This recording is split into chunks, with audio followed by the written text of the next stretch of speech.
Welcome back to Powered by Play. I'm Drew, and I'm a professor of theater at Chapman University in Southern California. I'm Avery, and I'm a theatrical scenic designer. Every month on this podcast, we explore what we play, how we play, and why we play. We believe play powers us, and that's what makes it powerful. All right, Drew. All right, Avery. Press play.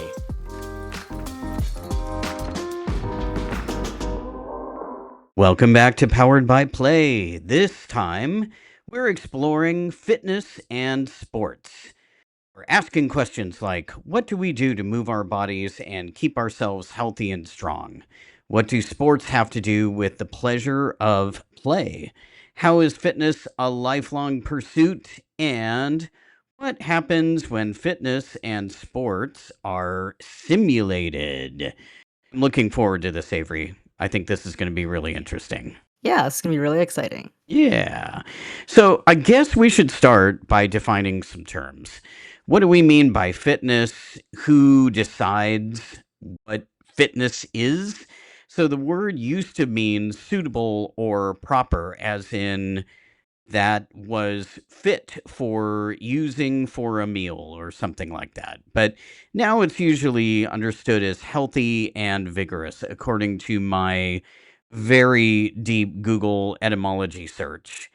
And sport comes from the French word desporter, which used to mean all entertainment or recreational activities, including reading, for example. And then later it was focused on hunting and team sports. So we're talking like 1700s, 1800s. Suddenly it took on a more specific meaning.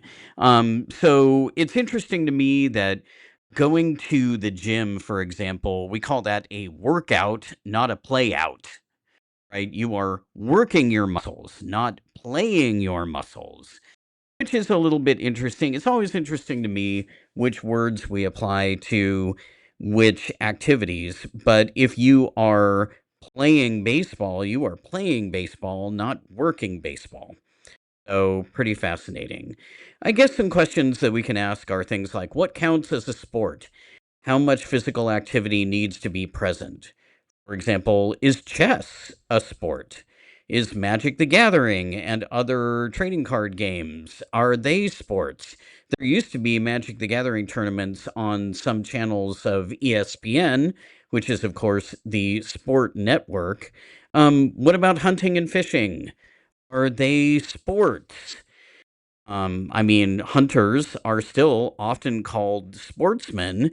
So I don't know. I guess there's a lot of nuance here.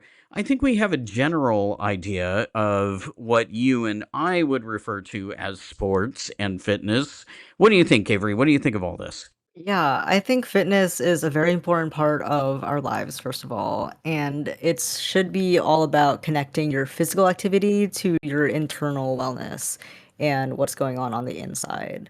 So, according to medical news today, experts define physical fitness as one's ability to execute daily activities with optimal performance, endurance, and strength with the management of disease, fatigue, and stress and reduced sedentary behavior. So it's kind of about not just lifting weights that are the heaviest and running the fastest, but it's about how that relates to your health and what is going on inside of your body. And the way that that is tied into sports is that sports is the competitive and organized embodiment of this physical activity into a world of play and pleasure and fun and joy. And it's all about what people coming together can enjoy together and accomplish together. The Global Association of International Sports Federations, which I just learned existed, they use the following criteria determining that a sport should have an element of competition. Easy. It should be in no way harmful to any living creature. Also, pretty easy to do. And it shouldn't rely on equipment provided by a single supplier, and it shouldn't rely on any luck element specifically designed into the sport.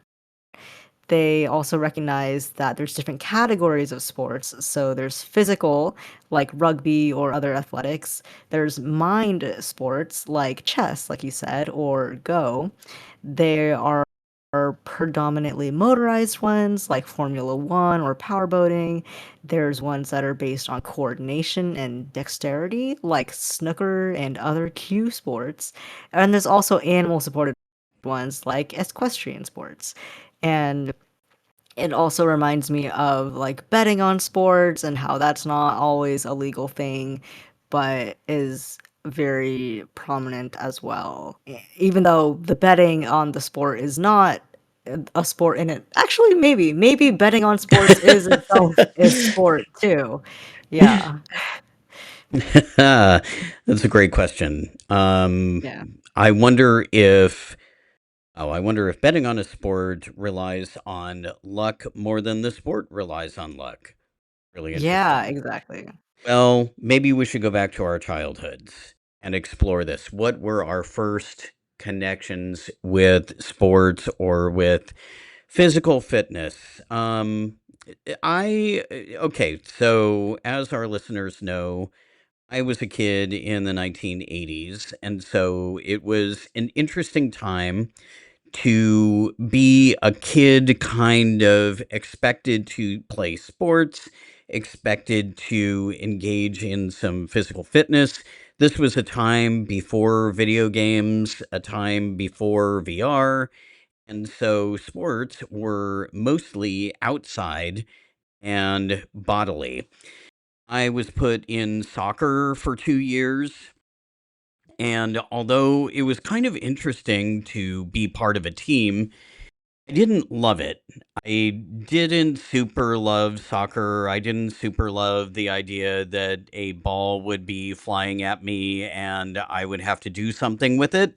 I liked just kind of standing in one place and shooting goals. That was cool. But there was a little bit of kind of a fear element. Tennis, later I got involved in tennis and I again liked kind of what I could do in terms of making the racket make contact with the tennis ball and swinging the racket in different ways and just kind of the back and forth. And it was kind of cool because obviously soccer is a team sport, tennis is an individual sport unless you're playing doubles, and it was kind of fascinating to be fully responsible for my own performance in tennis versus being part of a team and quote unquote letting the team down or something like that when I was playing soccer. I loved swimming. I took my sister to the community pool in the neighborhood where we lived and I swam and she swam, and I would let her splash around in kind of the shallow end of the pool, and then I would go back and forth from the shallow end to the deep end. And I never liked competitive swimming or getting my strokes exactly right, but I loved moving my body in the pool. And I loved sort of telling stories about diving for treasure or being on another planet and exploring the ocean on another planet. That was my more speed than getting the backstroke exactly right or something like that. So tennis and soccer and other sports that I tried never really took. Full disclosure here, I am not particularly coordinated, and so that was always a challenge. Um, I can learn dance choreography if I practice it like 1,000 times, but my body is not. I mean, I can sort of discipline myself to do like yoga poses and things like that. We'll talk about yoga later on a little bit. But in terms of like getting my foot to do what I want it to do when a ball comes flying at it and it's not like it's not something I'm very good at. Also, I had as a kid exercise induced asthma. So for me, being sporty was not really in the cards. I enjoyed, however, learning the rules to sports and understanding, oh, this is what baseball is like, and this is what you do, and that kind of thing. The rules were pretty cool. And learning how the rules for example, something like football were different from basketball, were different from baseball, were different from soccer, and how that meant that a team was doing something in a different way. Also, when I was a kid, there was something called the Presidential Physical Fitness Test. I think this continued into the 90s as well. So, this is a period where we have Ronald Reagan and the first George Bush as president, and we have Arnold Schwarzenegger on the President's Physical Fitness Council. And so, Arnold Schwarzenegger was very invested in these two presidents getting kids in shape. And so our PE classes were required to test us. There were a lot of different requirements, a lot of things that we had to do, push ups, sit ups. And I remember, I think we had to run like either an 8 minute or a 10-minute mile.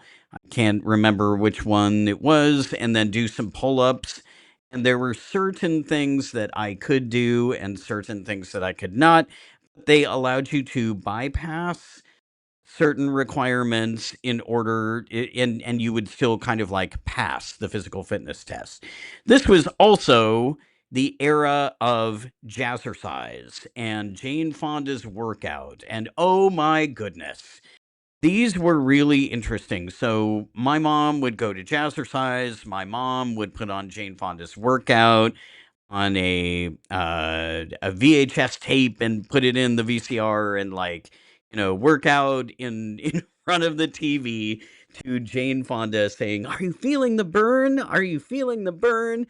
And so like girls in school would dress up in headbands and would dress up in leg warmers. Even though they weren't exercising, they were going to school, but it became part of kind of the fashion of that time. So those are the things that I remember from being a kid. Oh, you really brought my memories back to those fitness tests that we had to do all throughout school. I also had to do those too. I think I lucked out with barely being able to do most of the things. Yeah, so woof. I also had to do summer swim camp according to my parents, and that involved driving to a different neighborhood that had its own pool, and that pool hosted kids of all ages to learn how to swim. And I remember as I grew older as a kid, I would have to do more and more laps. When I got to level 4, I think that was when we had to do laps in the 4 or 5 foot high pool area. And that's when I did not have as much endurance. And I think I stopped after around that level. I did enjoy kicking around like you did too, and just like playing around in the pool, but having to do laps was definitely really intense. My gosh. We also did kung fu growing up. I have visceral memories of learning how to yell while you punch, which is a very important thing in martial arts, in that a lot of kids would just like not really punch, they would just like put their hand in the air and then like kind of yell. But our teacher was very adamant about yelling as hard as we could, punching the air as hard as we could, showing that force, the discipline. There's also something called a horse stance, which is where it's kind of like a wide squat, and we would have to hold that position for a while to gain more endurance and whatnot. And then there was also the collecting of your different belt colors, where we would start from a white belt and then go to yellow. And then I think it was blue, green, purple, red, etc. The level of gamification of that was kind of fun too, where every year or so we would test for the next belt level, and we would have to perform certain forms, like it's a martial art, so we had to do some basically choreography of certain punches and blocks and stuff. And so if we performed them well enough, we would get rewarded with our next belt color. And I also really loved sparring too, which is where you're basically fighting but not really touching and not really making contact. I loved sparring because it was as close to the real thing as could possibly happen. And also because you're not touching each other, so you're invincible too. So it's like you're having fun like fighting, but you're also invincible. It was a great time, and the stuff that I learned in martial arts does stick with me now to this day, even though I haven't really practiced it in years. I can still jump and do a roll on the ground if I have to. So yeah, there's that. In grade school, we had to do a lot of relay races. I remember, I think they like build character and teamwork or whatever. And it's all about cheering on your own teammates as they race in front of you. So that was the big part for my primary school. It was like you have to cheer on your teammates. That's the most important part of the relay race. And then at the end, when the other team wins, you have to tell them good job and you have to be a good sport. And that was like another really big part of sports at that school. That school also had a big rainbow wall at the end of the field, and we would run back and forth to different colors. Like today, we had to run all the way to the red wall. Oh no, it's the furthest one, and we hated that. We would also play dodgeball, capture the flag, soccer, basketball. We would play hockey on the basketball court. And then there would be recess games and like passing down all of the knowledge of which games are cool, like Foursquare, Red Square, Spice, stuff like that. And even on special occasions at that school, we would do like beanbag racing for when we were learning about the prairies and stuff. And we had a day where we would all pick a planet and orbit around each other and run around the field as the solar system.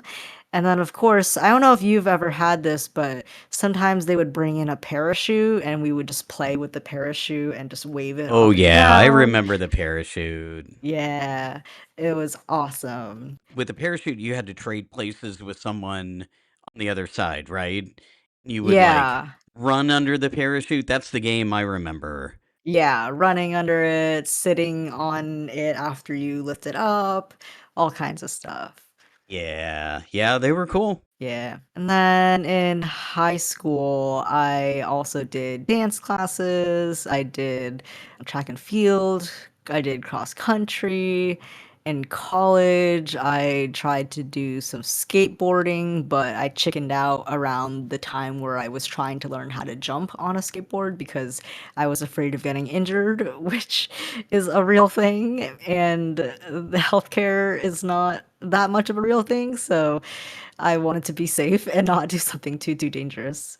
But yeah, I'm sure I'll talk a little bit more about some of these activities in our next topics where we talk about fitness as a game or a competition. Yeah, you mentioned gamification. Yes. And I love that. So, how did we turn these tasks into a game?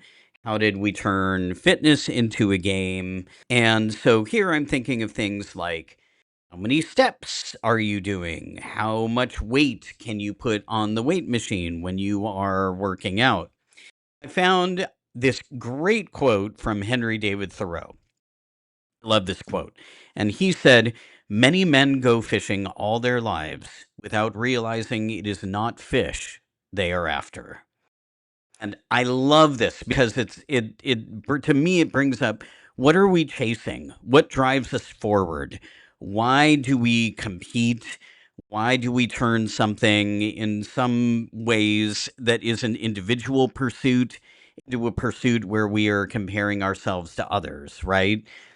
So, from being in classes or playing sports, we have this sort of drive to compete in terms of sports and fitness kind of drilled into us as kids. And then we become adults, and it just seems natural to keep that going. Oh, well, I remember when I played dodgeball and I was trying to stay in the longest, right? And so that's sort of what I want to do when I am in this adult activity. I'm trying to like hang in there the longest or something like that.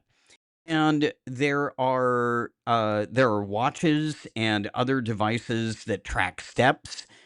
There's my fitness pal, tracks how active we have been, also tracks what we are eating. Oh, that's a good one, Avery. Mm. That is a good one. We had our episode on food and drink, and so here we have a little bit of crossover, right? How do we sort of compete either with ourselves or with others in terms of what are you eating today? What are you drinking today? How many times have you heard somebody say, oh, well, if I have this food, I'm not going to be able to have breakfast tomorrow or whatever, right? Or I didn't eat all day so that I could go to this buffet. That kind of thing, like competition with self, competition with others, and trying to hit targets. I think you're going to talk about trying to beat personal records, right? Trying to establish personal bests. At the gym, I will admit that it is enjoyable to add new weight. When you're strong enough to be able to increase the weight, it feels like you have accomplished something.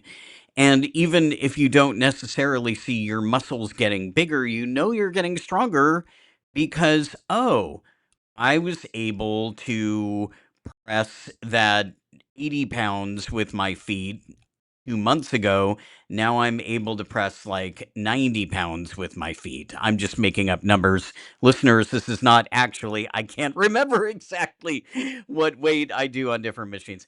But that's the thing. It's like you know that you are progressing.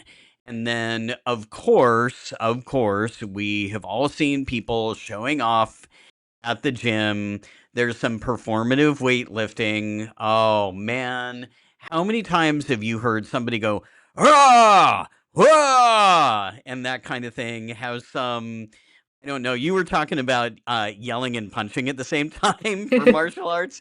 So there's a little bit of yelling and weightlifting at the same time from some people. And of course, everybody in the gym looks over to see who is grunting and what they're doing. And then even in something like yoga, which is supposed to be non competitive, right? You're not supposed to feel like, oh, I'm watching myself in relation to what someone else can do. There's even competition in yoga when you are practicing yoga. For example, can I balance longer than someone else can balance?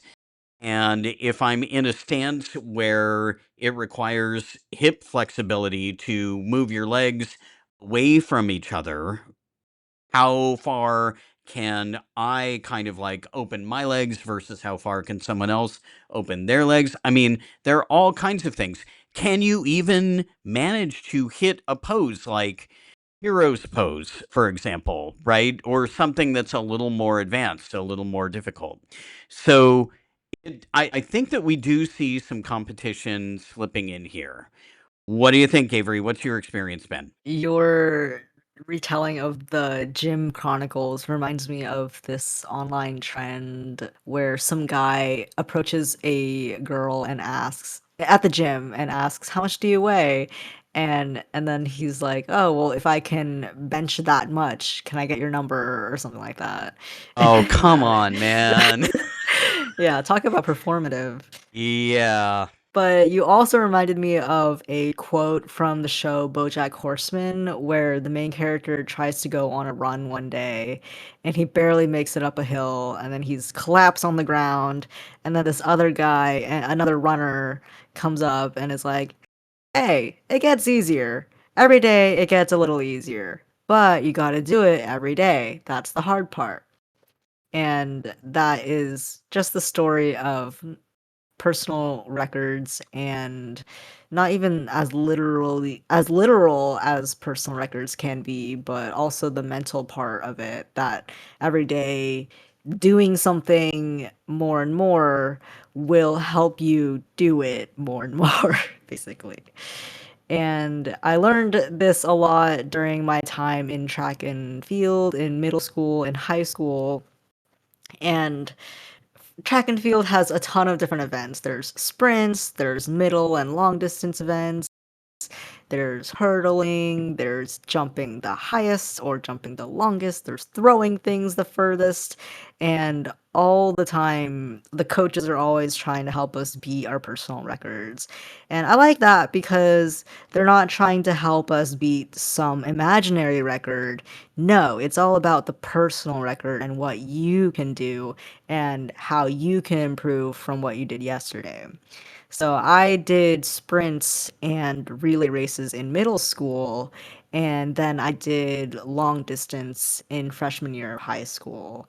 And the difference between training for like going the fastest versus going the fastest and longest is it was interesting because with sprints, you still have to train long distance basically. You still have to train your endurance. Like just because you only do the sprints events doesn't mean that you're only practicing sprinting all the time. You also have to round out your palette of fitness with longer distance running, with squats, with some weights, with all this variety of exercise that will help you with this one thing. And then same thing for our long distance runs, like our cross country races, we would do different locations around the county. So it was not just running the same hills up and down.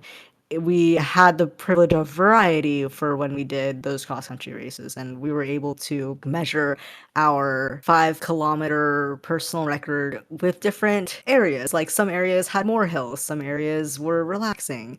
I also had the privilege of running near the beach during high school too. Definitely huge privilege. We got to run on the sand sometimes, and especially for our more relaxing days. And then this also reminds me of fitness as performance, which is another perhaps category to add to game slash competition, where yes, there are dance competitions, and fortunately I never had to do dance competitions growing up, but I did do some dance recitals, and we did do some like piano recitals, even though piano is not a sport, arguably. But who's to say it could be?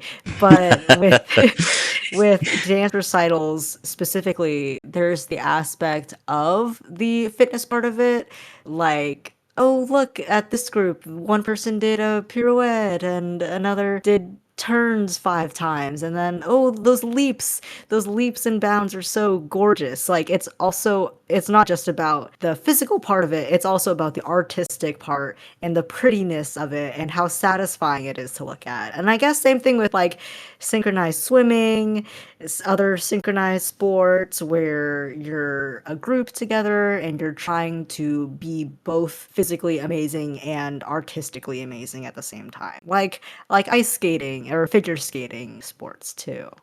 And I saw a internet video the other day of this figure skater. You know those inflatable costumes where you're the person on top and then below there's like a dinosaur or a chicken, Oh, and yeah. you Yeah, yeah, control yeah. so this person did a whole ice skating routine as a person in an inflatable chicken rider costume, and it was Wow, very that's cool. hilarious.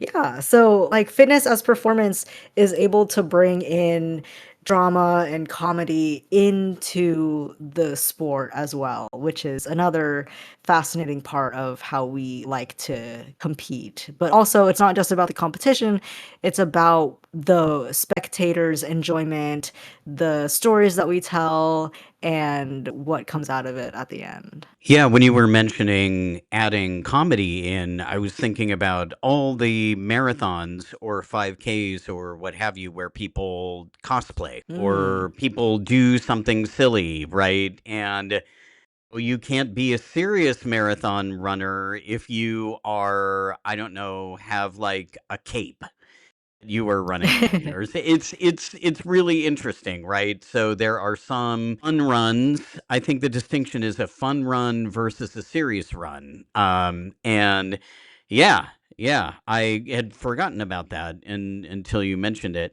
And in terms of dance, so my daughter is a dancer, so she is very much in competition. And I once saw when I went to one of her recitals, I once saw a kid in a T-shirt that said athlete plus artist equals dancer.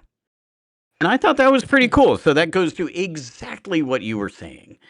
That it's not just about synchronized swimming as well. Yeah, you mentioned it's not just about strength and endurance and being able to muscularly, I'm going to make up a word, muscularly, physically, whatever, do the leap or do the turn or do the lift or whatever. It's about the grace and elegance, or if it's something like street dancing, hip hop dancing, the power, the energy, the attitude that you kind of have when you are doing the dance move.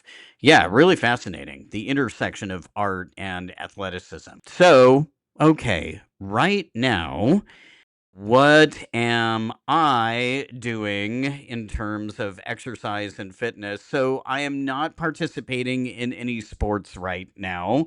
I love walking, and I occasionally, especially when I'm traveling, I'll challenge myself to walk a great distance to see as much of the area as I can. But I walk to work every day. I walk to work. I walk home.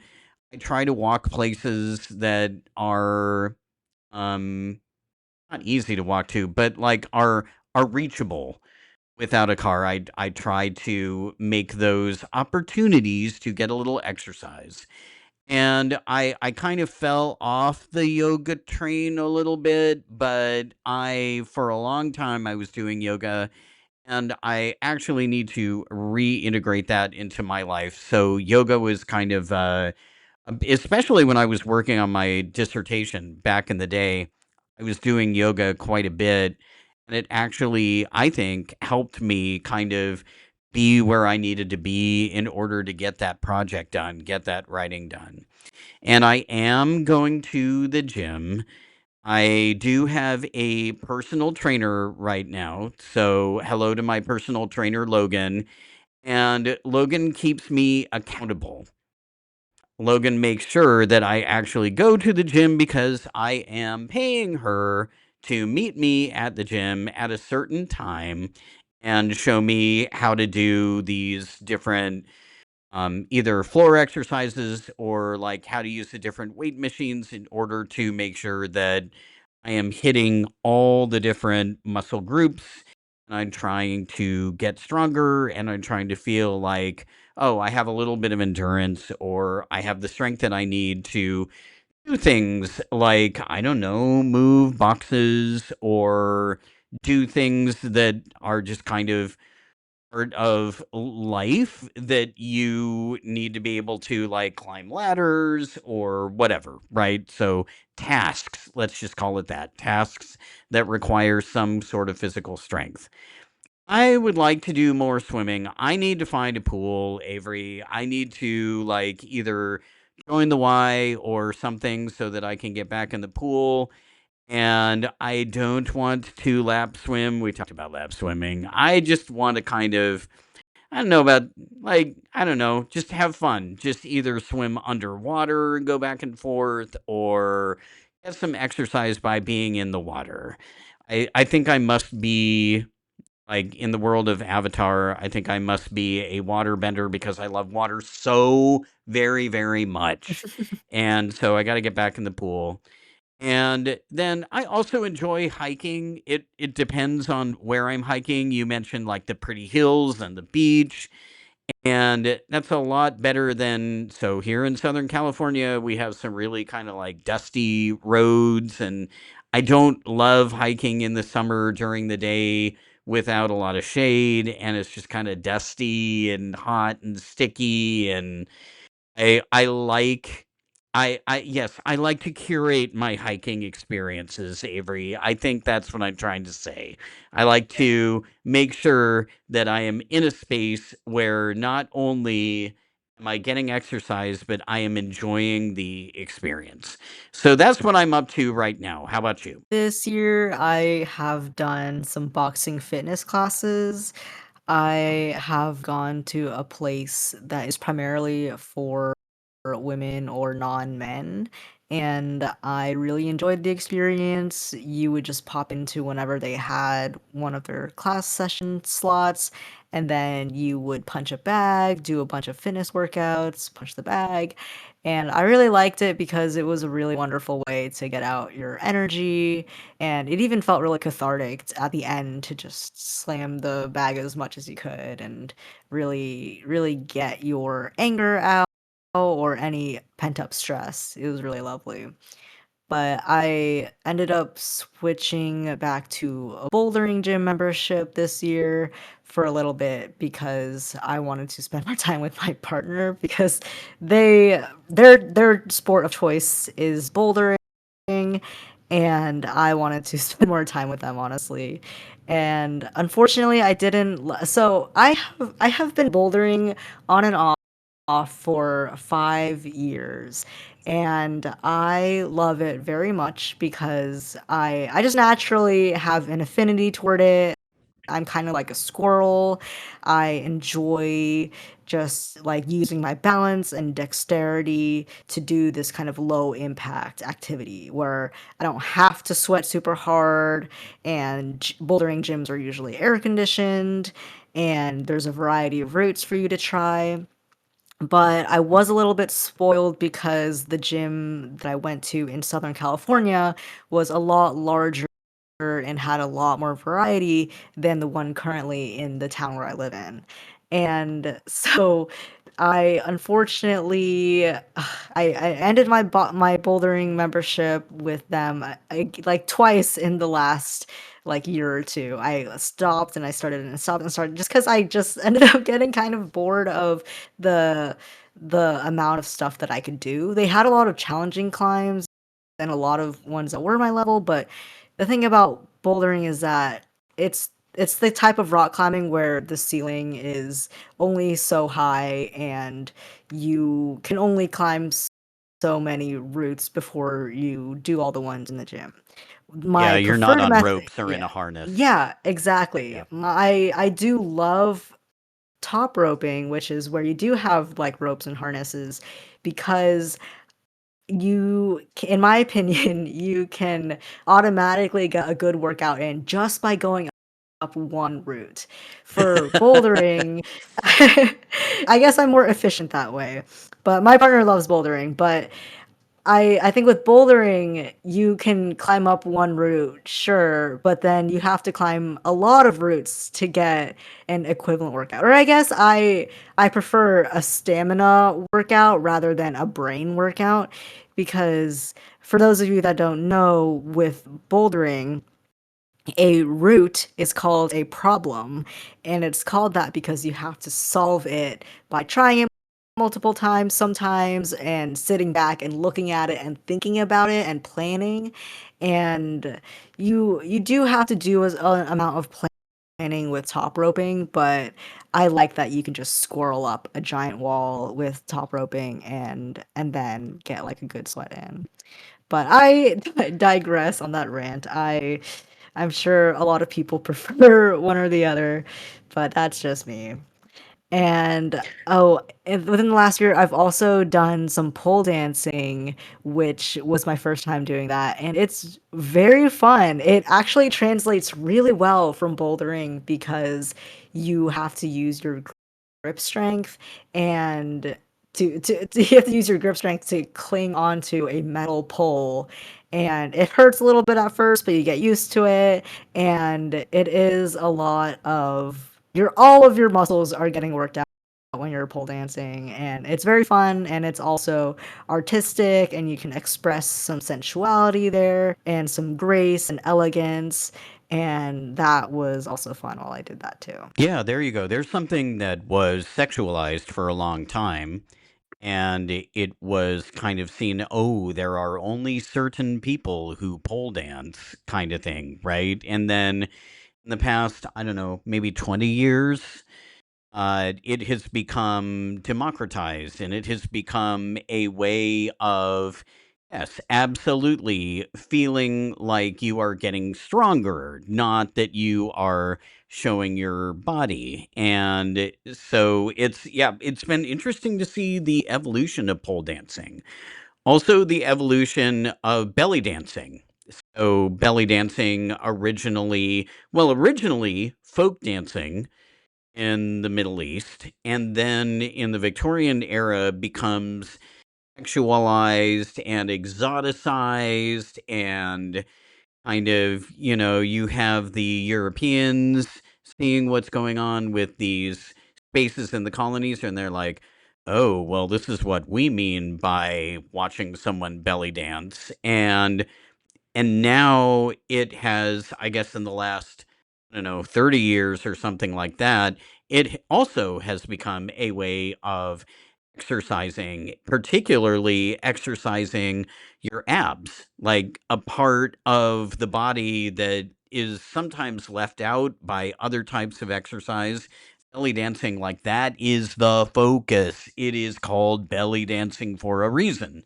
And so it's been interesting to see that incorporated into fitness in the same way. Speaking of things that have kind of changed over the past couple decades, esports. Okay. I'm largely going to hand this over to you, Avery, because you have more experience with esports than I do and much more knowledge. It's fascinating to see how they are set up. It's fascinating to see people kind of in their individual stations and then looking at like a big board that is tracking their progress. But what do you think? What is compelling about esports? Why do people compete? Are they? Would you argue that they are sports? I unfortunately have not attended a esports competition before, but I have some friends who are involved in it, and I watched a little documentary recently that was about, some young people who have ascended into a professional esports team. So esports is basically video gaming competitions for professional video gamers, and this can be in the form of individuals or with teams. And just like any other sport, it requires hours of practice, it requires very solid teamwork and a lot of dedication to the craft. And you can get scholarships in esports nowadays, and some schools and colleges even have like an esports lounge or room dedicated to this kind of gaming. I know that UCI has one in Irvine, and these games that are usually featured are they can be games like League of Legends, which is a game. It's a MOBA game. I don't remember what it stands for. MOBA stands for. I'm just googling it real quick. Multiplayer online battle arena game where you have two teams of players competing against each other, and they each have different characters with different abilities. So that's League of Legends. There's Overwatch, which is a first person shooter where which means that you're holding a gun and you're, shooting other characters. And then there's Fortnite, which you're also on this map that goes smaller and smaller, and you're able to build your way out of danger or attack others out of need to survive. It's a battle royale style game. So there is a lot of spectators for these. Esports have filled out entire arenas, and people can be very passionate about attending or keeping up with these events. And it is definitely a testament to where we've grown in the current century as to how these can be considered sports, even though you are just sitting at a computer with a mouse and keyboard and a headset. I think it might fall under the category of mind games, Mm, similar to chess, where you're not necessarily moving your body that much, but you are strategizing, you are practicing. It's kind of more about this is the discipline side of sports, I suppose, where the discipline is the dedication, the practice, the trial and error, and then getting your own personal records and stuff, and getting those really difficult headshots in Overwatch or whatever. Oh, and then a related topic would be simulations of sports in board games and in video games and other kinds of digital experiences. In childhood, a lot of kids had these little plastic Mattel handheld games.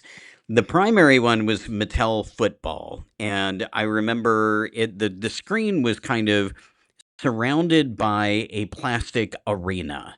And so you were moving in those days, you moved little red LED lines around, around the football field, and you were trying to score touchdowns, and you were trying to like pass the ball to someone else, and then their little red line would light up, and you had to get it past the other red lines.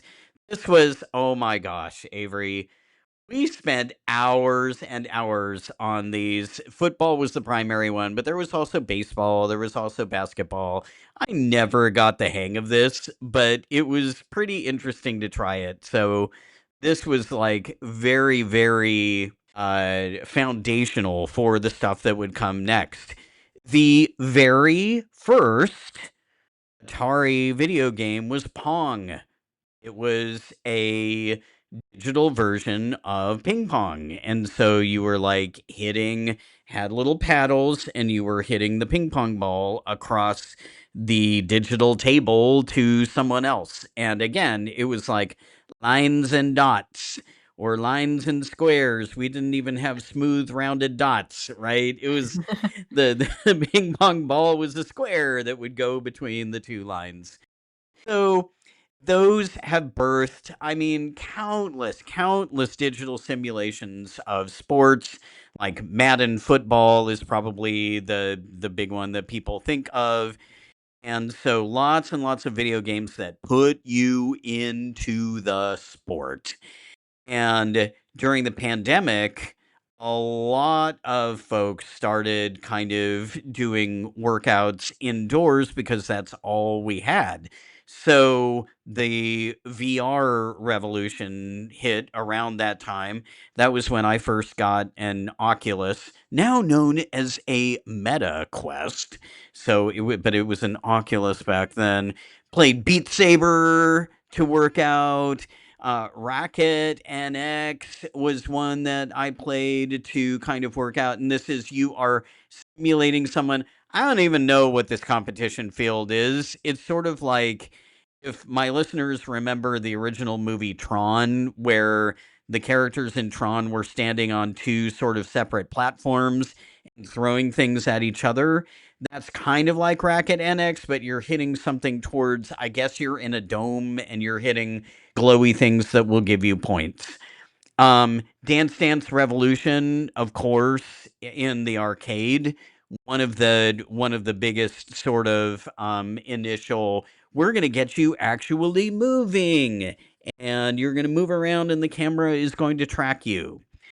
In the gym, the cycles that you get on to do aerobic workouts, at least the cycles that are there for me, they have videos of world locations. And so you virtually cycle through these really interesting either city streets or around a lake or in a national park or something like that. And so it's really interesting because here the activity, it's like only part simulated. So yes, you are cycling and roughly the camera does what you are doing with the bike. You are in a different context. You're in a different virtual space, digital space. So it's kind of an interesting mishmash. And then board games. So yes, there are board games that simulate sporting events. Whether they are you managing a sports team with something like Blood Bowl Manager or baseball highlights, you are choosing a team and putting that team into a sporting event with another team, or whether it is actually simulating you doing a sport. So, Rouge is a board game about you being in a bike race. A2 is a board game about you climbing a mountain. And it's just really interesting to see, okay, how do we simulate these experiences in either a digital format or a cardboard format? What did you find, Avery? I remember a lot of Wii Sports. A lot of people also probably do. I didn't personally have one growing up, so I was extra excited about them because I would have to go to friends' houses to play with their Wii. I specifically loved the tennis ones because I think that felt the most exciting on there to me because you could kind of see in real time how hard you swing the Wii control remote and thus how well you do.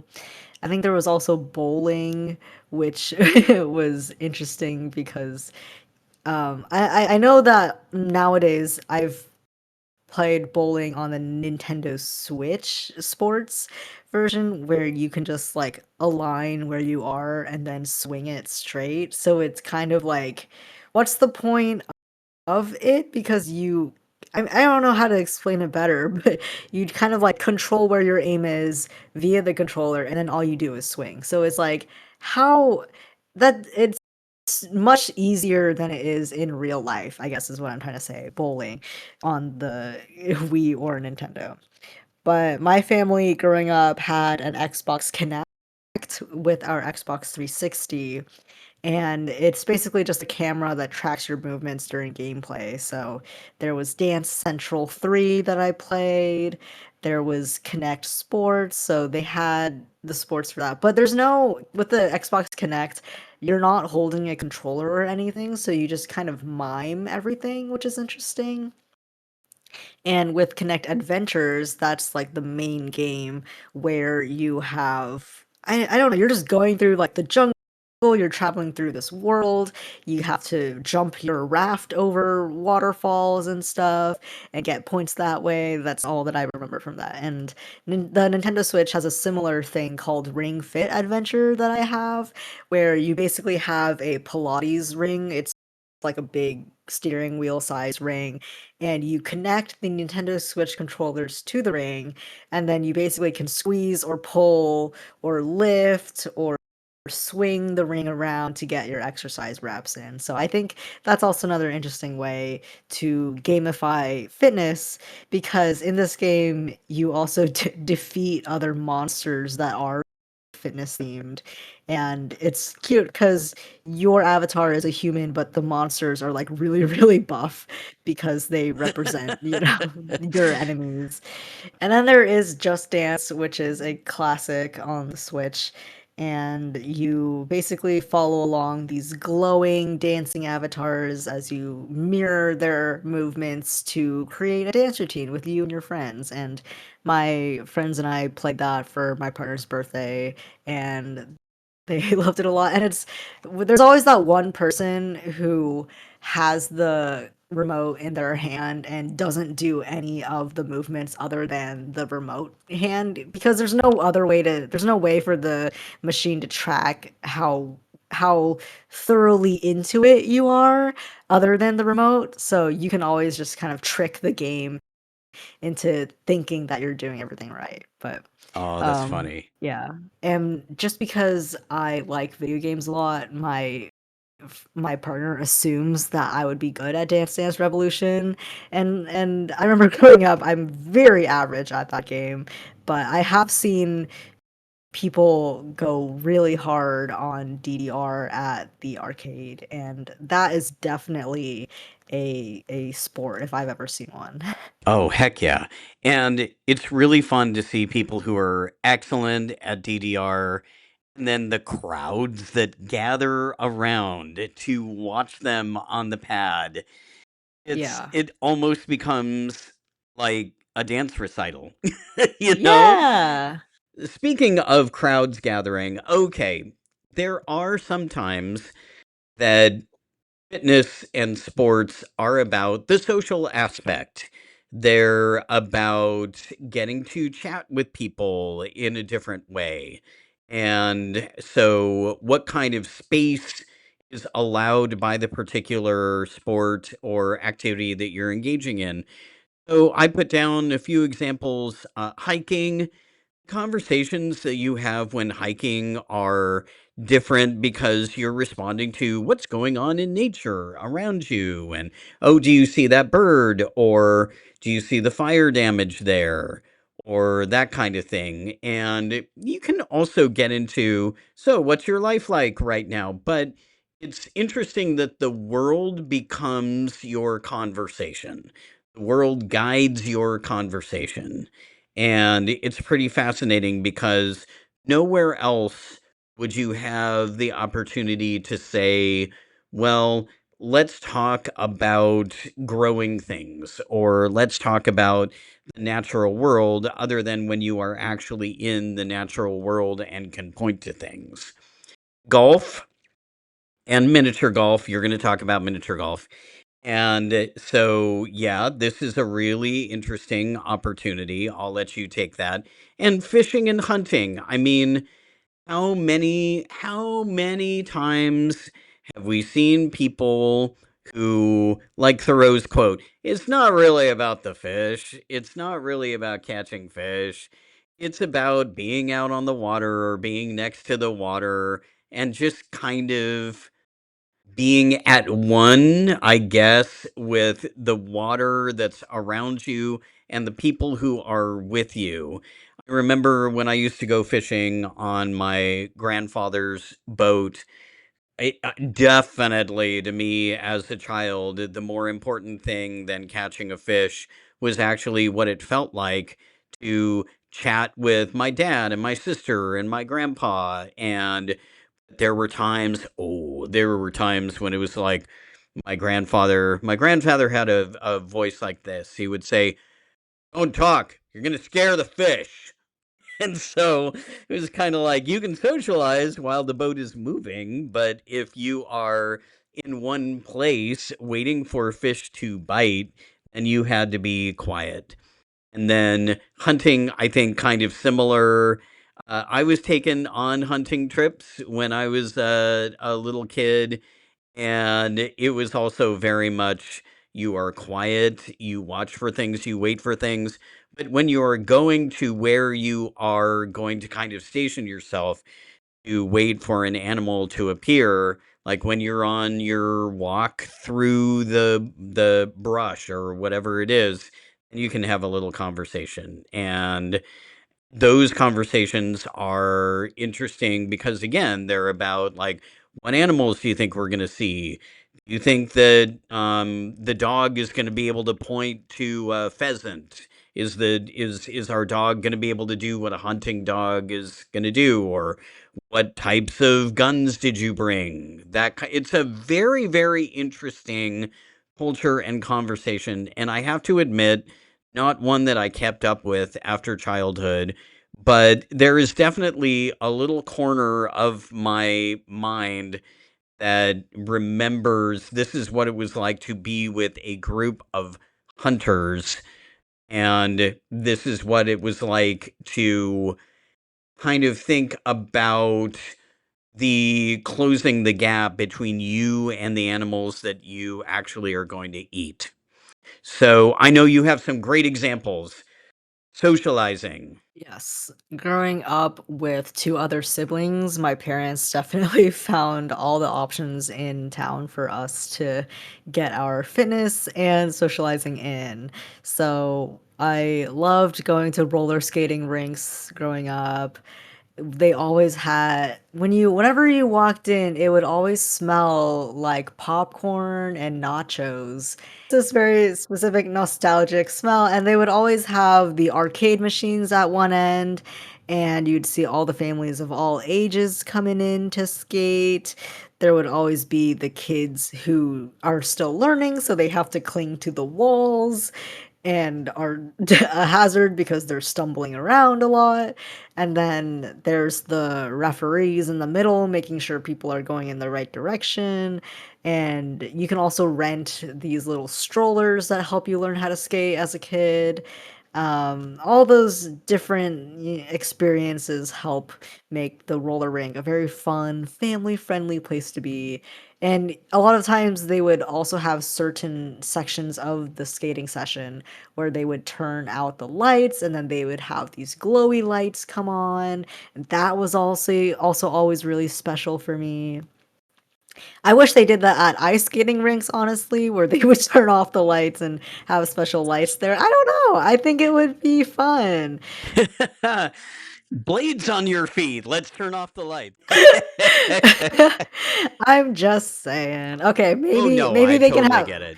maybe they can have some lights on, but There you go. I think we should encourage ice skating rinks to have more retro lighting with more colorful. I don't know. It probably has something to do with the ice, I bet.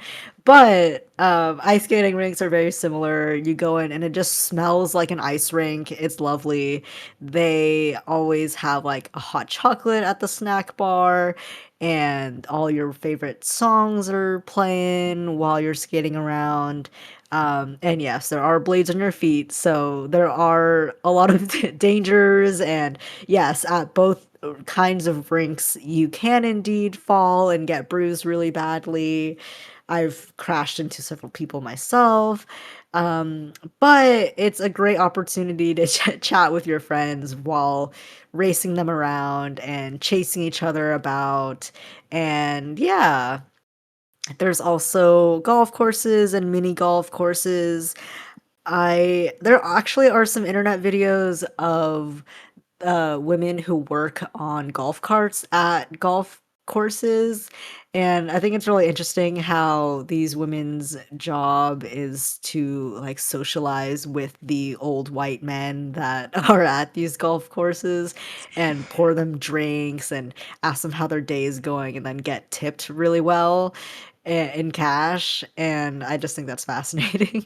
That is pretty They don't, fascinating. yeah, they don't do that at mini golf courses though. No, they do not.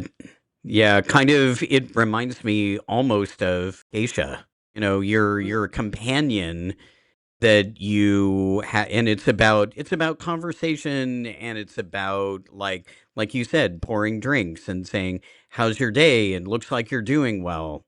I haven't seen those videos. I bet they're interesting. Yeah, getting like a close-up look on what that's like, because goodness knows I will never step foot onto a golf course myself if I can help it.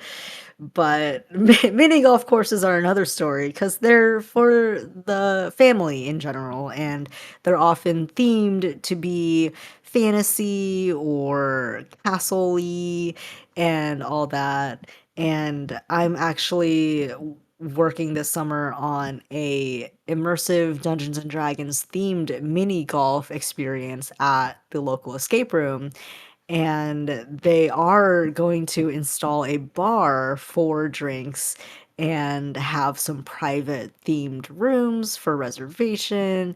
They're going to have like one half of the golf course be a quest themed, and the other half is going to be a rift where it's like all these portals opened up and random golf related stuff has flown in.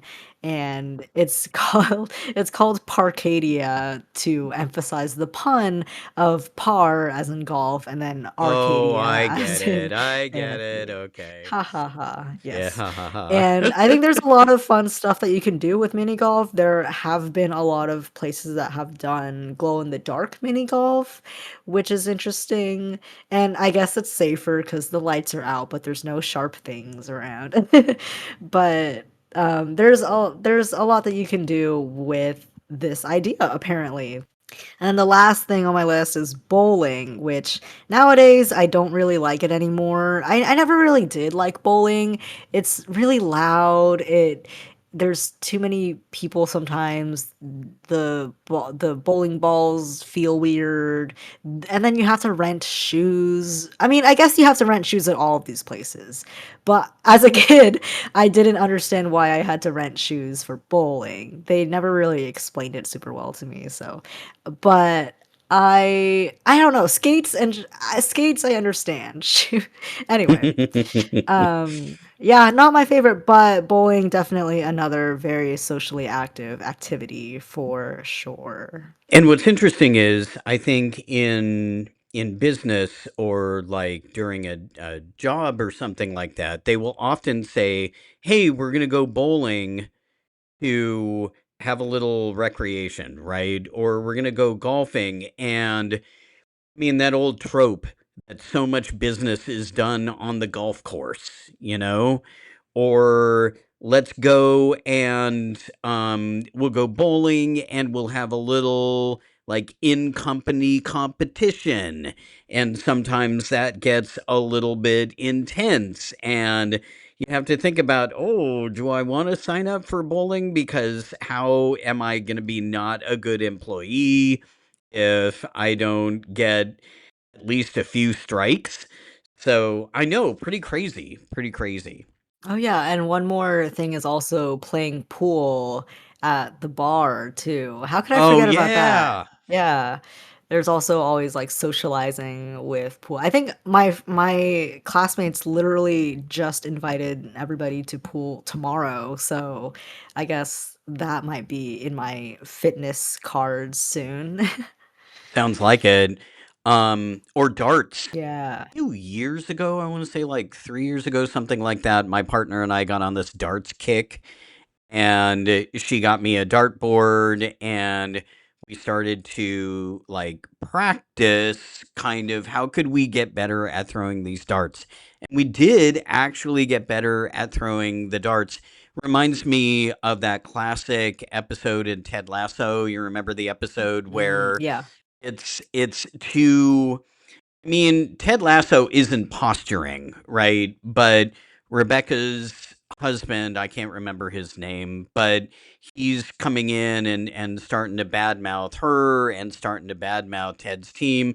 And so the guys have this like mini competition where they throw darts at a dartboard, and Ted has set this up as a bet, and he has essentially Ted has set this up to be kind of like, right, this is an all or nothing thing. Like the team, if you win, you can take do whatever you want with the team, but if I win, you leave Rebecca alone and you leave the team alone. And this dartboard becomes an arena for something much, much bigger.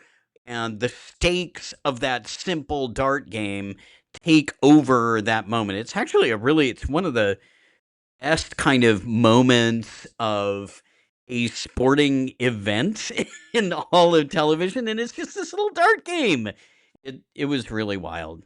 So, some final thoughts. All right, to wrap up, I want to share sort of iconic speech, sports speech from the movie Any Given Sunday. So this is Al Pacino. I'm not going to try and do an Al Pacino impression. He plays Coach Tony D'Amato, or Tony D, in this movie, and this is what he's gone through, like all this stuff in this movie, and the team has gone through this football, and he's American football for our international listeners, and he's gone through like all this self growth and stuff, and the team has gone through all these trials and tribulations. And so I'll give the quote, and then I'll talk about why I think this is meaningful. And so Coach Tony D says, "You know, when you get old in life, things get taken from you. That's part of life. But you only learn that when you start losing stuff. You find out that life is just a game of inches. So is football. Because in either game, life or football, the margin for error is so small. I mean, one half step too late or too early, you don't quite make it. 1/2 second too slow or too fast, you don't quite catch it. The inches we need are everywhere around us. They're in every break of the game, every minute, every second. So this is known as the game of inches monologue. And I really love the idea of what do we learn about life from sports? What do we learn about pushing ourselves? What do we learn about winning and losing? About even if we do our best, we can still not win, right? Or when we don't do our best, we can still win. It's just it's there are connections between these games that we play on the field or these simulated games and life lessons. This is another trope. What does being in sports teach you? It teaches you to be a gracious loser and a gracious winner. It teaches you to be part of a team. It teaches you to push yourself for a common goal. And like there are all these things, and they're all true. I mean, they are. But also, what is learned from putting together physical labor or effort and play? How do we learn about pretending and also pushing our bodies and what we are capable of? There are all kinds of different things, I think, that we can apply to life when we think about our bodies in space, what they're capable of, and what objectives we are kind of going after. And whether, honestly, Avery, whether our bodies are capable of doing what we are asking them to do. I am never, ever going to be able to dunk a basketball, ever, right? But I might be able to get a hole in one on the mini golf course. It's all about what effort matches your body's capacity. So those were my final thoughts. Wow, really well said. This whole chat has reminded me about my dad and his obsession with meditation growing up. He would always push my siblings and I to go to the meditation hall with him, which was just a quiet house where somebody transformed it into a Buddhist altar with just a giant room for meditation. And there were always these pillows that my brother and I would just throw around because we did not respect the art of meditation, nor did we have the patience or understanding of why these Buddhist people were trying to sit still for so long. And it kind of, it, if we consider my dad's meditative passion as the fitness, I think my siblings and I would counter that with the sport of throwing pillows to be more fun, specifically meditation pillows. I mean, they came in like round sizes, they came in square sizes. They were so cool. Why don't we play with those instead? But as I grow older, I definitely realize the importance of meditation and even how when you watch people participate in sports, before they go to do their big thing, like before they start the race or before they dive off the board, they have like this moment where they close their eyes and like tell themselves something right before, and or they close their eyes and they go to a certain space in themselves that allows them to do their best or commit their best. And I think meditation is itself a part of fitness, and if we were to ever turn it into a sport, my dad would definitely want to do that. But I think the fitness of meditation is something that has been really important to my family and that I hope to continue to prioritize in my life because it's not the most traditional fitness, but it does relate to how well it keeps your inner parts in health and wellness. That is all I have for this episode, Drew. I'd like to thank you again for a lovely chat as always. Absolutely. Thank you, Avery. Thank you, listeners, and we will be back next month. This has been Powered by Play with Avery and Drew. If you've been enjoying this podcast, you can support us online at Ko-fi. That is ko-fi.com/poweredbyplay. Thank you so much for listening, and we'll catch you next time.